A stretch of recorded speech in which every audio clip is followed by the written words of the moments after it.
సంక్షేమ పథకాలు విజయవంతంగా అమలు చేసినప్పటికీ వైసీపీ ఘోర పరాజయం చెందడానికి లిక్కర్ పాలసీ ప్రధాన కారణమని మాజీ ఎమ్మెల్యే కాసు మహేష్ రెడ్డి అన్నారు.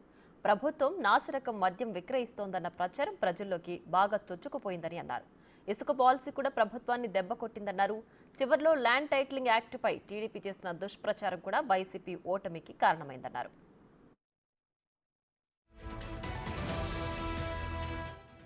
అన్నింటికి మించి టీడీపీ అధినేత చంద్రబాబును అరెస్టు చేసి జైల్లో పెట్టడం, ఆయన్ను అవమానిస్తూ పలువురు వైసీపీ ఎమ్మెల్యేలు నేతలు మాట్లాడడం కూడా ప్రజల్లో నెగటివ్ సంకేతాలను పంపిందని కాసు చెప్పారు. జగన్మోహన్ రెడ్డిని కూడా కాంగ్రెస్ ఇలాగే అవమానించడం వల్ల ప్రజలు జగన్కు పట్టం కట్టడానికి ఒక కారణమైందని అన్నారు. అవమానం ఎవరికి జరిగినా వారిలో పట్టుదల పెరిగి విజయం సాధించేలా ఎదుగుతారని చరిత్ర చెబుతోందని కాసు పేర్కొన్నారు. ఈరోజు మళ్ళీ చంద్రబాబు నాయుడు గారు గెలవడానికి కారణం ఒకటి, అదే అవమానం. గుర్తుపెట్టుకోండి, అవమానం. ఈ అవమానం అనేది సామాన్యమైన విషయం కాదు. అవమానమే మనిషిలో కసి పెంచుతుంది, ఆయుధాలను పెంచుతుంది, మనిషి పోరాట పటిమను పెంచుతుంది. చరిత్రలో మహాభారతాలు, రామాయణం చదివి పెరిగిన వాళ్ళం. ఆ రోజు కూడా నిండు సభలో పాండవులకు అవమానం జరిగితే పోయి యుద్ధం చేసి యుద్ధంలో రాజ్యాన్ని గెలుచుకున్నారు. అలాగే శ్రీరాముడు కూడా అవమానిస్తే సీతమ్మని ఎత్తుకెళ్ళి జైత్రయాత్ర చేసి మళ్ళీ సీతమ్మని తెచ్చుకున్నాడు శ్రీరామచంద్రుడు.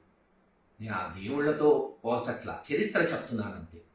జగన్మోహన్ రెడ్డి గారిని కాంగ్రెస్ పార్టీ తీవ్రమైన అవమానాలు చేసి రాజశేఖర రెడ్డి గారి కుటుంబాన్ని, చివరికి జగన్మోహన్ రెడ్డి గారిని జైల్లో పెడితే కార్యకర్తల్లో కసి పెరిగింది, నాయకుల్లో కసి పెరిగింది, పట్టుదల పెరిగింది. నిరూపించుకోవాలనుకున్నాడు, నిరూపించుకున్నాడు.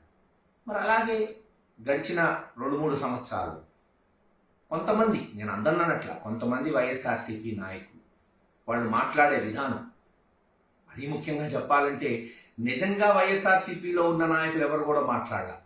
తెలుగుదేశం నుంచి వైఎస్ఆర్సీపీ పార్టీలో వచ్చిన ఒకళ్ళిద్దరు నాయకులు తెలుగుదేశం నాయకుల్ని, ముఖ్యంగా చంద్రబాబు నాయుడు గారిని అవమానించే మాటలు మాట్లాడటం, బహుశా ఆయన్ని జైల్లో పెట్టడం కూడా ఒక అవమానంగా తెలుగుదేశం క్యాడర్ భావించుంటుంది.